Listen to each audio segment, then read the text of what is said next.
చాలామంది నన్ను రెగ్యులర్‌గా అడుగుతున్న క్వెషన్స్ ఏంటంటే, ఇప్పుడు జనవరి ఇంటేక్‌కి వచ్చేవాళ్ళు యూకేకి రావాలా వద్దా? అసలు యూకేకి రావడం వర్తా కాదా? అంటే మీరు 25,00,000, 30,00,000 లోన్ తీసుకొని లేదా పర్సనల్ అమౌంట్ 25,00,000, 30,00,000 పర్సనల్ అమౌంట్ తీసుకొని యూకేలో ఇన్వెస్ట్ చేసి లైక్ మనం యూకే రావడం వర్తా కాదా అని చెప్పని చాలామంది అయితే అడుగుతున్నారు. ఇప్పుడు ఈ రూల్స్ కూడా చాలా స్ట్రిక్ట్ అయితే అయిపోయినాయి కదా! సో ఇప్పుడు ఇంకా చాలా మంది భయంగా అయితే ఉందన్నమాట. ఇప్పుడు వచ్చి మనం సెటిల్ అవుతామా లేదా? మనకి జాబ్ వస్తుందా లేదా? అని చాలా మంది డైలమాలో అయితే ఉన్నారు. సో నేను వాళ్ళకి చెప్పేదేంటంటే ఈ రూల్స్ అనేవి ఎప్పుడు స్ట్రిక్ట్‌గానే ఉంటాయి. ఇప్పుడు మనము యూఎస్‌తో కంపేర్ చేసుకుంటే యూకే కొంచెం బెస్ట్ అనమాట. ఇప్పుడు యూఎస్‌లో కూడా లైక్ మాస్టర్స్ అయిపోయిన తర్వాత ఈజీగా మనం అక్కడ 90,000 జాబ్, 100,000 జాబ్ పర్ యానం ఈజీగా కొడతారు.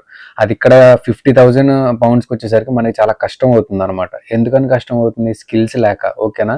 ఈ లాస్ట్ 3, 4 ఇయర్స్ నుంచి ఏమవుతుందంటే ఈ రూల్స్ అనేవి ఇంత స్ట్రిక్ట్‌గా అవ్వకముందు స్టూడెంట్స్ అందరూ లైక్ వాళ్ళ మైండ్ సెట్ ఎలా ఉండేదంటే ఇప్పుడు మాస్టర్స్ చేసేద్దాము. మాస్టర్స్ అయిపోయిన తర్వాత లైక్ రెస్టారెంట్స్‌లో గాని, ఎక్కడైనా వేర్ హౌసెస్‌లో గాని స్పాన్సర్‌షిప్ జాబ్స్ ఇచ్చేస్తారు. సో, ఆ జాబ్స్ చేసేసుకుంటే ఇక్కడే సెటిల్ అయిపోవచ్చు అన్న మైండ్ సెట్‌లో ఉండేదనమాట. సో, ఇప్పుడు ఏం చేశారంటే లైక్ మాస్టర్స్ అయిపోయిన తర్వాత మనకి కోర్ సైడే జాబ్ రావాలి. సాలరీ థ్రెషోల్డ్ లైక్ ఇంత ప్యాకేజ్ వస్తేనే ఉండాలి అని కొంచెం రూల్స్ అనేవి స్ట్రిక్ట్ చేసిన తర్వాత ఏమవుతుందంటే ఆ స్టూడెంట్స్ అందరూ ఇంకా స్కిల్స్ లేక మాకు జాబ్ ఎలా వస్తది ఏంటి అన్న టెన్షన్‌లో చాలామంది రిటర్న్ అయితే ఎళ్ళిపోతున్నారు ఇండియాకి. ఈ 2025లో మనకి నియర్లీ 74,000 స్టూడెంట్స్ ఇండియన్ స్టూడెంట్స్ అయితే మనకి ఇండియా అయితే రిటర్న్ బ్యాక్ అయితే ఎళ్ళిపోయారనమాట. ఎందుకని ఇక్కడ ఆప్షన్స్ లేక కాదు. వాళ్ళ దగ్గర స్కిల్స్ లేక. సో, ఎవరైతే యూకే రావాలి అనుకుంటున్నారో కొంచెం రీసెర్చ్ చేసి దేని మీద ఎక్కువ జాబ్స్ ఉన్నాయి, మీరు ఏం చదివారు, దేని మీద ఎక్కువ జాబ్స్ ఉన్నాయి, మనం ఏం స్కిల్స్ గ్రో చేసుకోవాలి, ఇలాంటి వాటి మీద ఎక్కువ రీసెర్చ్ చేసి ఆ స్కిల్స్ అనేవి గెయిన్ చేసుకోవడానికి ట్రై చేయండి. సో ఎవరైతే వచ్చి ఇలా పార్ట్ టైమ్స్, ఫుల్ టైమ్స్ లాగా చేసి కాలేజ్‌కి వెళ్ళకుండా ఇలా ఫుల్ ఆన్ మనీ ఎర్నింగ్ మీద పడిపోయి లాస్ట్‌కి కోర్స్ అయిపోయిన తర్వాత జాబ్ రావట్లేదు ఎందుకొస్తది స్కిల్స్ లేకుండా. సో ఎవరైతే స్కిల్స్ మీద మెయిన్‌గా ఫోకస్ చేసి ఖచ్చితంగా జాబ్ కొట్టాలి అన్న ఇంటెన్షన్‌తో ఎవరైతే యూకే రావాలి అనుకుంటున్నారో వాళ్ళకైతే యూకే ఇంకా బెస్ట్ ఆప్షన్. ఓకేనా?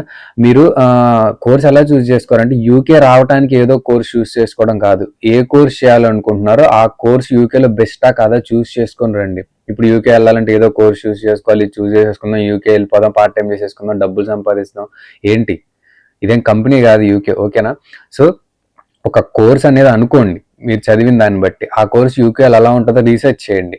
ఓకేనా? అది కాకపోతే దాని రిలేటెడ్ చూజ్ చేసుకోండి. అంతేగాని యూకే వెళ్ళడానికి కోర్స్ కావాలా, ఈ కోర్స్ చేయడానికి మీరు యూకే రావాలా? మీరు అలాంటి మైండ్ సెట్‌తో వస్తే ఖచ్చితంగా ఇక్కడ జాబ్ అయితే రాదు. ఓకేనా? 1 ఇయర్, 2 ఇయర్స్ ఉంటారు. అయిపోయిన తర్వాత ఎంతో కొంత సంపాదించుకుంటారు. లేదంటే అది కూడా ఉండదు. మీ లోన్ అమౌంట్ కూడా మీరు క్లియర్ చేసుకోలేరు. ఓకేనా? సో ఈ మైండ్ సెట్‌తో ఉంటే మాత్రం చాలా కష్టం. ఓకేనా? ఎవరైతే స్కిల్స్ నేర్చుకొని పక్కా జాబ్ కొట్టాలన్న ఇంటెన్షన్‌తో ఎవరైతే ఉంటారో సో వాళ్ళకి అయితే యూకే బెస్ట్ ఆప్షన్. సో ఓకేనా? సో అలాంటి వాళ్ళే యూకే రమ్మని నేనైతే సజెస్ట్ చేస్తా. ఓకేనా?